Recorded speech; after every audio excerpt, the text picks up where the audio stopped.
Welcome to Biochemistry DSV channel. In this session, I'll be explaining about the eukaryotic DNA replication or the initiation stage of eukaryotic DNA replication. Okay, eukaryotic DNA replication includes three stages: initiation, chain elongation, and termination.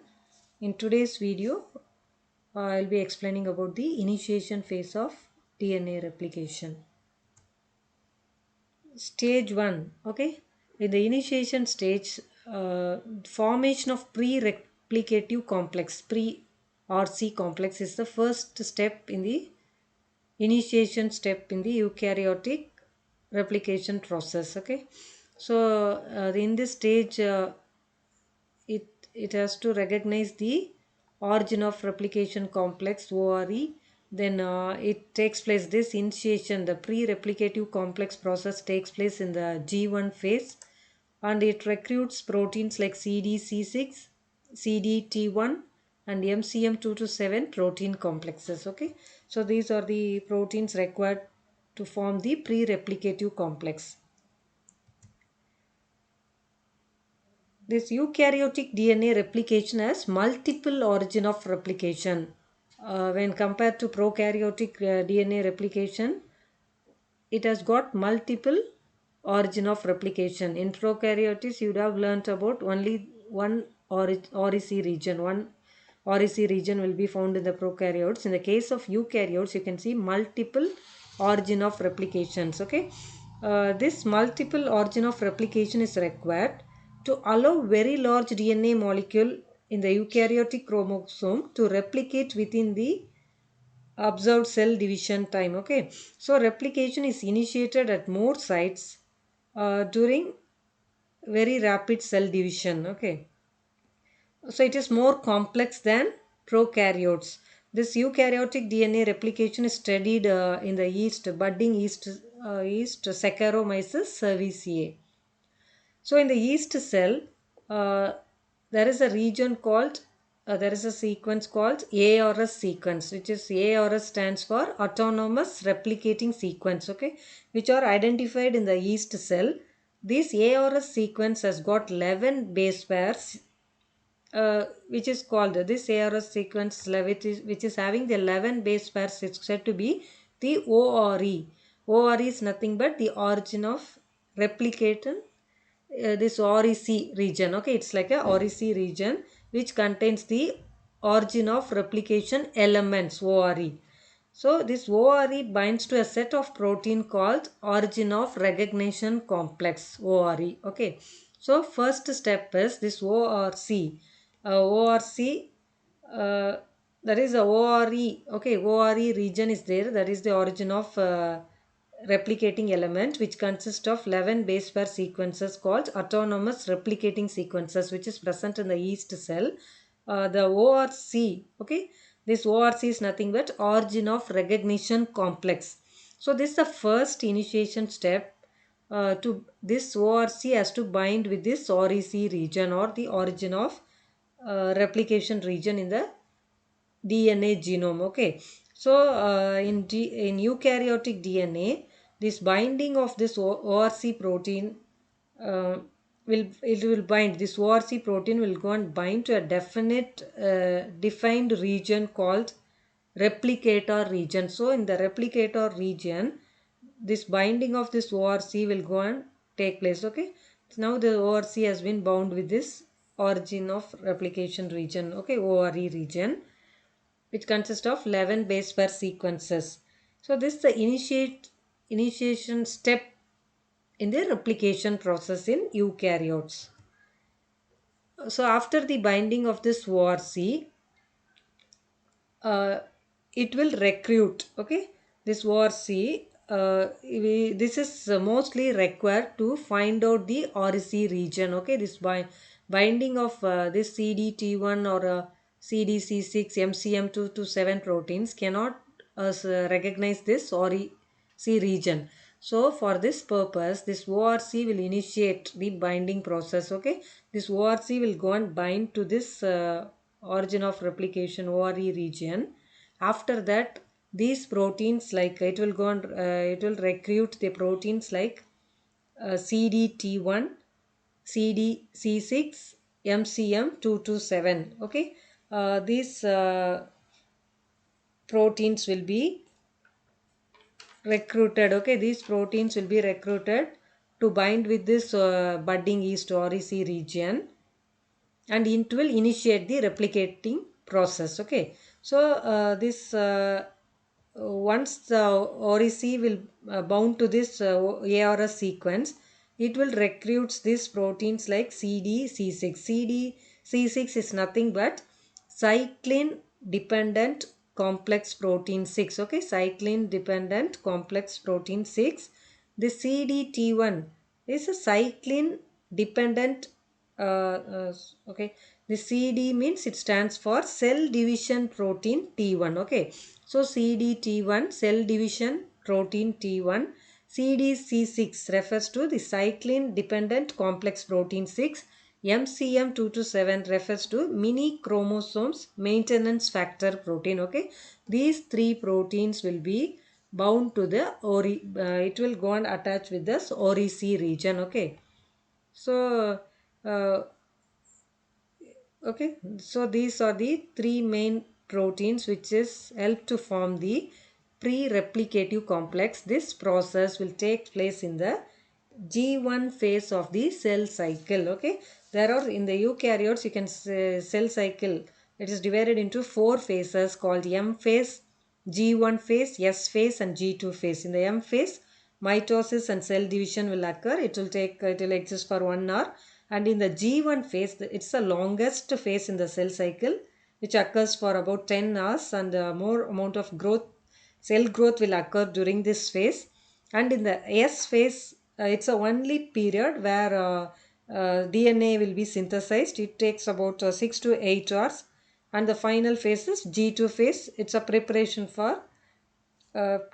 phase. It will take for 2 to 6 hours. Okay, preparation phase for mitosis. So these are the four phases in the eukaryotic cell division. So this pre-replicative complex which will occur only in the G1 phase. Okay, uh, so this is the pre replicator complex or pre-initiation complex. So this during this phase, G1 phase, this pre-replicative complex will remains inactive. Okay, so after the binding of this CDT1 protein and CDC6 and MCM proteins. Okay, all these proteins are bound with once bound to this ORC region. Uh, this it will progress to from G1 to S phase. Okay, the pre-initiation complex phase. It will okay, where it will recruit two more protein kinases, the CDK protein and DBK protein. So it in turns will recruit two more proteins called CDK and DBK proteins. This CDK is nothing but cyclin dependent kinase protein. Okay, it's a cyclin dependent kinase protein. And this okay uh, this one DBK protein, this DDK protein, it's not DBK, it's DDK protein. Okay, CDK protein and DDK protein, the activation proteins, these are the activation kinase proteins. Cyclin dependent kinase 2 protein, two sets of this cyclin dependent kinase will be recruited. And DBF4 dependent kinase, DDK. Okay, this DDK is nothing but DBF4 dependent kinase. So kinase means it will phosphorylate the proteins. So these two proteins CDK and DDK, okay, DDK proteins will go and phosphorylates this CDT1, CDC6, MCM227 protein complexes. Okay, once these proteins are phosphorylated, this ORC protein and CDT1, CDC6, MCM proteins, once they are phosphorylated, it will these two proteins CDT1 will be released out. After phosphorylation it will be released, ORC will be released, and the CDC6 also will be released out. Once it gets phosphorylated with the help of this kinase proteins, they gets released off, and only the active complex, the pre-replicative complex, the MCM MCM protein alone will be remain in the bound DNA. It will remain in the REC region. Okay, this MCM now it is in the phosphorylated stage. Uh, this protein in turn will recruit, this is the next stage. Okay, that formation of active initiation complex, the from pre replicative complex which is inactive, now it's going to the S phase where it gets activated into active initiation complex. It in this stage it recruits two more proteins, the CDC45, GINS, MCM10 protein complexes. Okay, these two proteins will be recruited along with this DPB11, SLD3 and SLD2 proteins also will come and join to form this active initiation complex.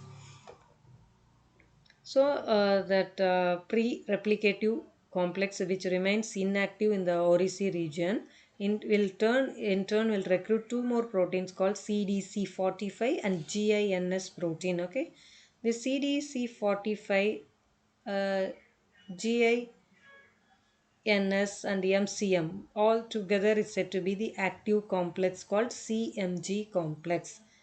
Okay, this GINS is essential for the interaction of this MCM with this CDC45 in the origin of replication during the initiation as well as in the elongation process. Okay, then CDC45, it's a loading uh, protein which helps in the recruitment of other replication proteins including the DNA polymerase alpha, DNA polymerase epsilon and replication protein factor A and pCNA, proliferating cell nuclear antigens onto the DNA. So this CDC45 will help in the binding of other proteins into this DNA. So this is called the active DNA replisome assembly. So in the active DNA assembly, you can find all these proteins which will be interacted with this MCM. This DPB11, SLD3 and SLD2 proteins will interact with many replication proteins. CDK protein will help in the phosphorylation of this SLD3 and SLD2 proteins to bind with this DPB11, but they do not form a component in the replisome assembly. Okay, they will interact with, they help in the interaction of this GINS proteins. So the binding of the activator complex CDC45, MCM227 and GINS will form the active CMG complex. MCM227 will encircle the double-stranded DNA with the help of a clamp loader called ORC. A processivity factor PCNA will bind to the DNA, and after that elongation process will take place. This replisome, okay, this replisome has got the MCM complex which is nothing but 3' to 5' DNA helicase activity and is active only in the presence of the accessory factors like CDC45 and GNS complex. This complex CDC45, MCM and GINS complex is called the CMG complex. This MCM protein has got the helicase like activity which will move along with the leading strand.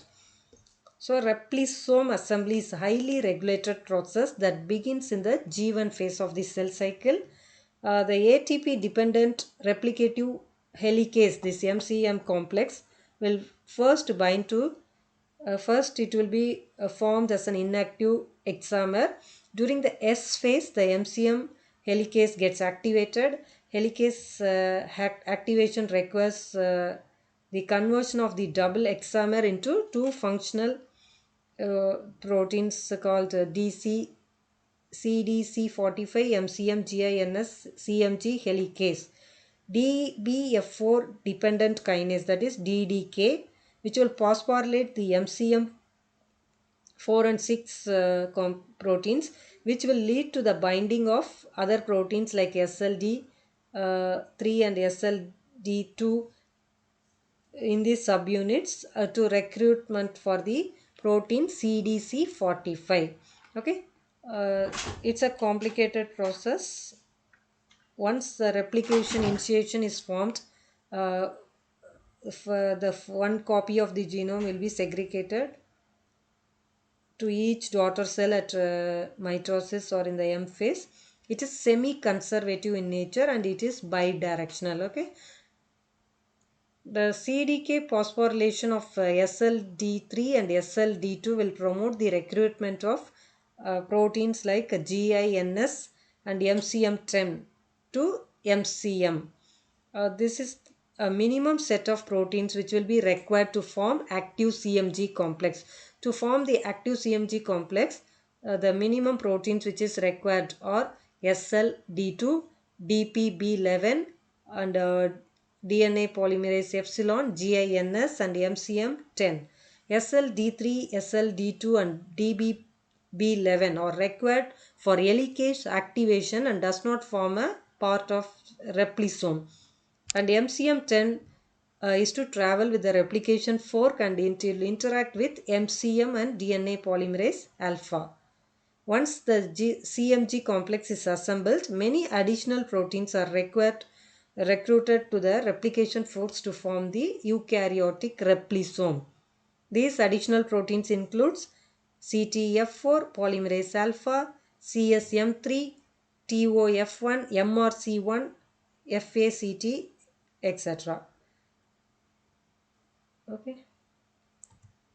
Thank you for watching this video. Stay tuned to watch elongation and termination stages of eukaryotic replication. Subscribe and support the channel Biochemistry DSP.